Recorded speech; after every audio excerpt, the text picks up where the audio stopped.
Hello, welcome back. Shotzi here, Andrew Shaw. Doing another time-lapse demonstration. This is of a John Singer Sargent study.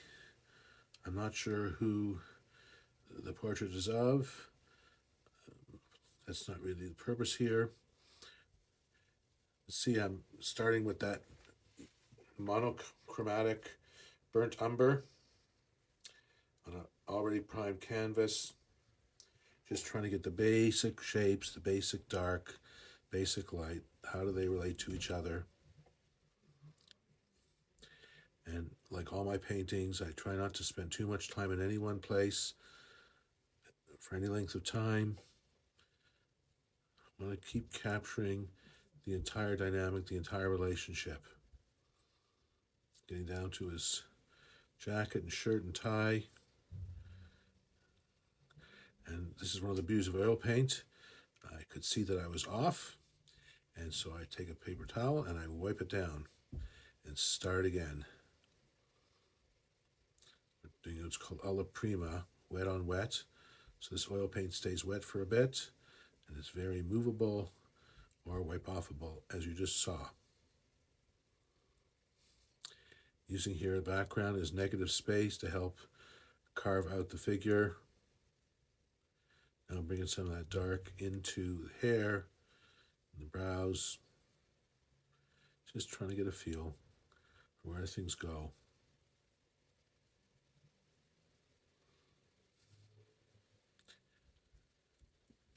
Finding those dark places, the dark side of the face. Still mostly monochromatic. There is some blue I put in there with the brown. I'm not really focused on color at this time. I'm really focused on getting things in the right place, in the right relationship to each other, both from a position and shape point of view, but also from a value point of view. Where are the dark values? You can see the eyes and nose and mouth are starting to take a little bit of shape. As I move all around, getting some of the very dark spots in the hair. Now I'm working upside down, as I often do. I told you the basic reason for working upside down. It forces me to be completely dependent on what I see and not what I think or what I believe about a human face, because I have no reference for the human face upside down in my head.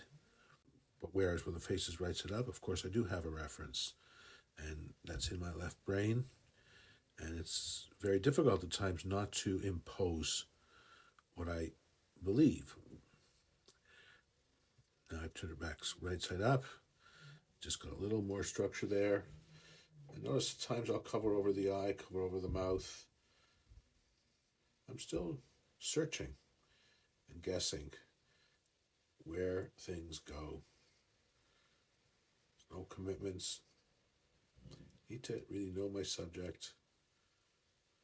Again, using negative space to fine tune, bring his shoulders down a little bit lower.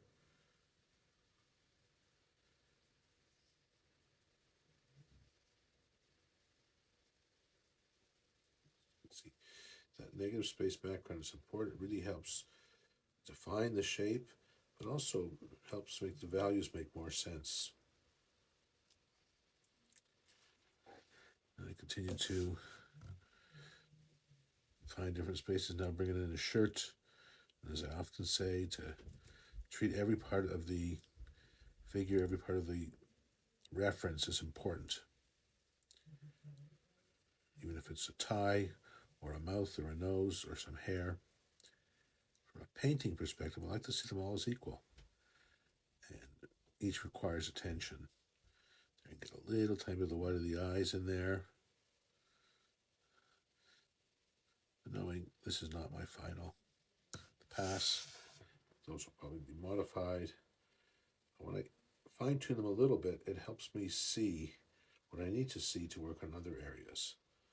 Because everything is in relationship to each other.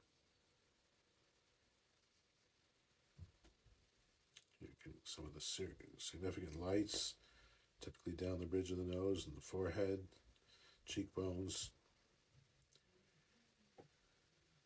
These are the areas of the face that typically catch light, as they are more forward. And when light's coming from above, as it naturally does,